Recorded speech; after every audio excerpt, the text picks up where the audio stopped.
Halo, selamat siang Mbak Raisa. Selamat siang. Ya, langsung saja kita mulai ya. Saya yakin ada beberapa hal yang ingin Anda diskusikan dengan saya pada hari ini. Jadi, kapanpun Anda siap untuk menceritakan kepada saya akan senang untuk mendengarkannya. Saya nggak terlalu suka ya Mbak ya, nggak terlalu bisa menceritakan permasalahan saya sama orang lain atau orang yang saya Begitu. kenal gitu ya. Oh Saya ya. ngerasa canggung aja buat cerita permasalahan pribadi saya ke orang lain. Ya. Saya paham bahwa Mbak Raisa masih merasa kurang nyaman untuk bercerita kepada saya sebagai orang baru, terutama untuk hal-hal yang sifatnya pribadi untuk Mbak Raisa ya. Tapi saya telah beberapa kali bertemu dengan beberapa orang yang juga merasakan hal yang sama dengan Mbak Raisa. Mereka merasa kurang nyaman untuk bercerita pada awalnya, hingga akhirnya mereka mau terbuka kepada saya. Jadi saya pikir ada baiknya untuk Mbak Raisa memberikan kesempatan yang sama kepada saya. Saya itu gimana ya? Saya tuh kurang Hmm? bisa mengontrol emosi saya. Saya kurang bisa mengontrol emosi gimana kok pada saat suatu ketika saya tuh pernah Ya. meledak gitu ya dalam mengungkapkan Mm-mm. emosi saya. Jadi menurut saya emang saya kurang bisa dan hingga saya itu terkadang Mm-mm. hmm, juga ya apa ya masalah-masalah yang kecil itu juga itu membuat hal saya tuh Mm-mm. meledak-ledak kayak gitu. Mungkin saya pendem-pendem gitu aja sih. Oh, jadi di sini Anda masih suka kurang bisa mengontrol emosi gitu ya maksudnya? Kira-kira apa yang membuat Anda sering marah, sering meledak-ledak seperti itu?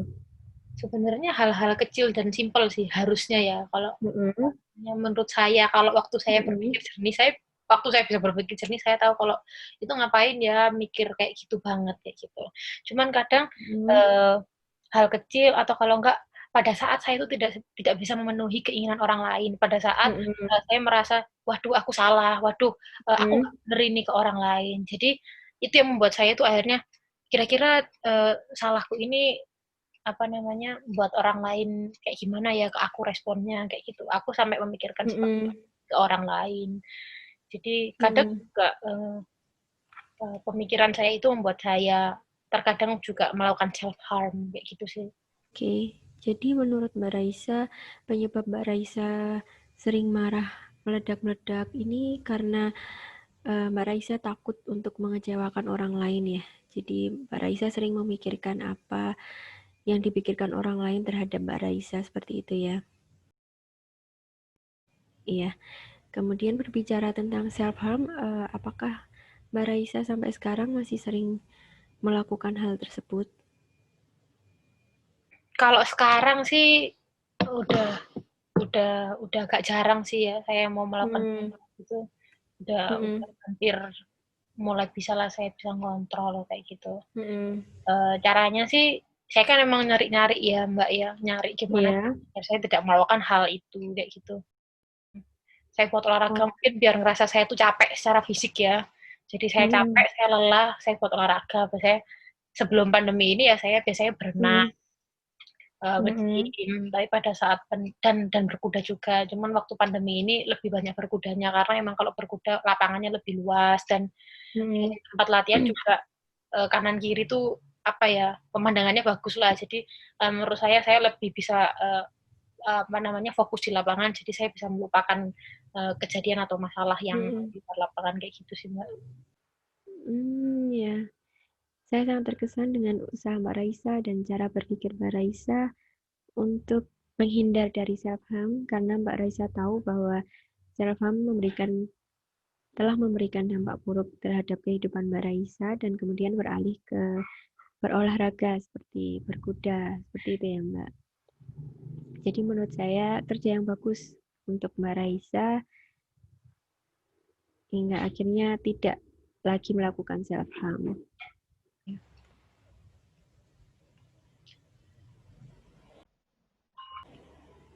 Um, Sebenarnya ya untuk permasalahan self harm ini sendiri saya itu sudah merasakan sudah agak lama sih Mbak ya. self ini saya sudah merasakan sekarang 2020. 2011 saya itu sudah mulai melakukan self harm, yaitu saya tahu kalau itu tuh coping stress yang menyimpang ya, salah kayak gitu kan ya. Salah dalam meluapkan emosi saya. Biasanya memang saya melakukan yang paling yang bisa mungkin saya lakukan di mana-mana itu ya mungkin benturkan kepala ya. Kalau nggak memukul kepala itu mungkin itu paling mudah lah dilakukan. Mungkin waktu saya marah di mobil, saya lebih benturkan kepala pakai tangan kayak gitu. Nah, tapi memang saya tahu konsekuensinya. Memang setelah saya benturkan kepala mungkin saya marah hari itu mungkin sekitar 10 sampai 15 menit lah. Saya juga benturin kepala ya kurang lebih 5 menit secara berulang kali. Nah, itu besoknya atau 3 hari ke depan lah saya itu mimisan kayak gitu. Ya sebenarnya saya sudah tahu kan ya resikonya saya sendiri, dan semingguan lah saya itu mengalami pusing banget, pusing. Dan kalau enggak kalau di kamar gitu saya bete gitu ya, saya udah merasakan sudah ngefull lah otak saya, udah capek banget ya, itu ya kadang melukai tangan sendiri. Saya sering ya pakai gunting, pakai silet kayak gitu. Nah, tapi memang di 2 bulan terakhir ini saya kalau misalnya waktu ada masalah ya mesti kalau merasa aduh, saya udah ngerasain nggak enaknya waktu kalau benturin kepala kan pusing ya, pusing sampai seminggu. Sedangkan saya sekarang tugas saya masih banyak, aktivitas saya, kegiatan saya juga makin banyak kayak gitu kan ya.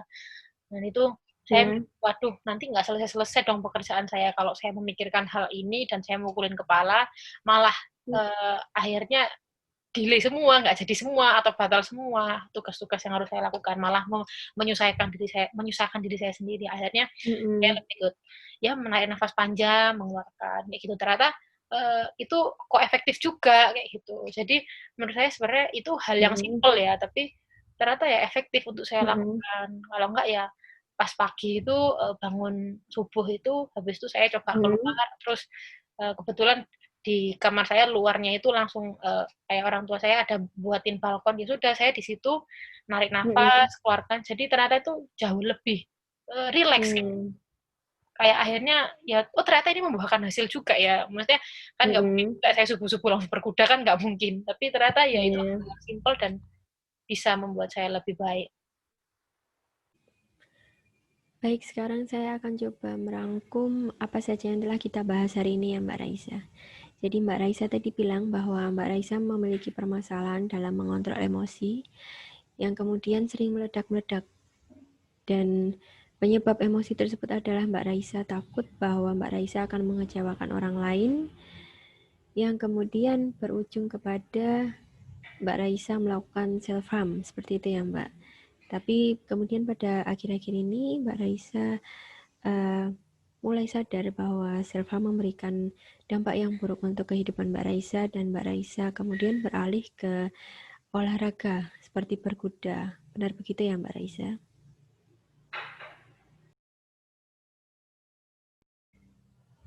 Ya, terima kasih sampai sekarang akhirnya maksudnya Mbak mau mendengarkan cerita saya, lumayan lah ya.